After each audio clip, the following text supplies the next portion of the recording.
L'objectif de ce festival, c'est de réussir à faire comprendre que dans des endroits très décentralisés qu'on a tendance à oublier un peu dans les projets de développement, ou en tout cas de segmenter surtout sur un certain nombre de secteurs, on oublie en général que la culture peut être un vrai vecteur de développement. Alors nous, on essaye d'organiser ça et de montrer, il faut un certain temps, plusieurs années, pour que des populations qui ont des besoins beaucoup plus immédiats que le théâtre, la danse, la chanson, etc., en fait, grâce à ce processus, va pouvoir bénéficier d'un certain nombre de retombées. Bumba, c'est une histoire personnelle, j'ai grandi en Afrique, j'ai beaucoup de relations avec des familles tout couleur, de Dakar, de Saint-Louis, de Nouakchott et de la diaspora. Et il s'est avéré qu'un certain nombre de ces familles, amis, moi j'ai beaucoup traîné en brousse depuis toute ma vie, quoi. Et donc le terroir, je l'aime beaucoup, je connais beaucoup moins bien Dakar que le Fouta, et il s'est avéré qu'un certain nombre de ces familles, leur point commun et d'origine était Bumba.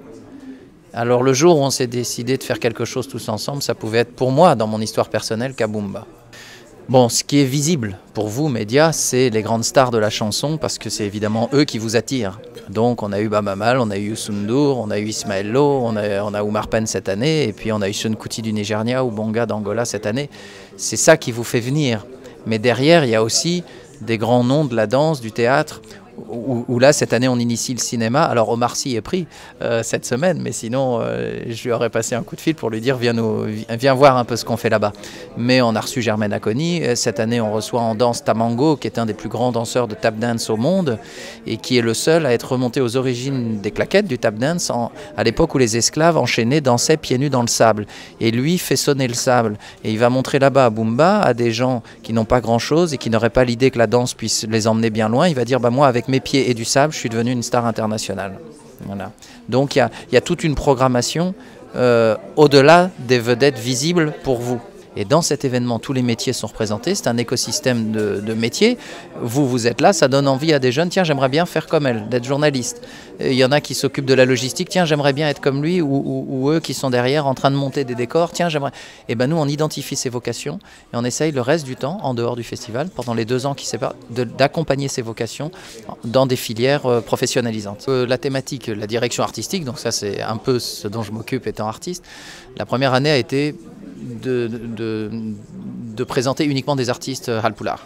Et c'est Baaba Maal qui était le parrain. La deuxième année, c'était une thématique sur tout le Sénégal. Et on a eu Youssou N'Dour et Ismaël Lo qui représentaient d'autres coins du Sénégal. La troisième, là où on a eu Seun Kuti du Nigeria, c'est qu'on voulait s'ouvrir sur le Sahel. Donc on a eu des gens de Mauritanie, du Sahel. Cette année, on ouvre sur toute l'Afrique. Donc on a des gens qui arrivent du Maghreb, mais aussi Bonga qui vient d'Angola. Mais au-delà de ce côté géographique, on veut aussi faire la rencontre entre les cultures traditionnelles et les cultures urbaines. Donc on a initié cette année des formations à l'art numérique, aux technologies digitales, au beatbox, au slam, au rap, etc. Et là aussi, pour vous médias, l'incarnation de ce tandem entre Dakar, le concert de Bonga aujourd'hui à l'Institut français, et notre festival dès demain en grande ruralité, c'est aussi la rencontre entre la ville et la ruralité.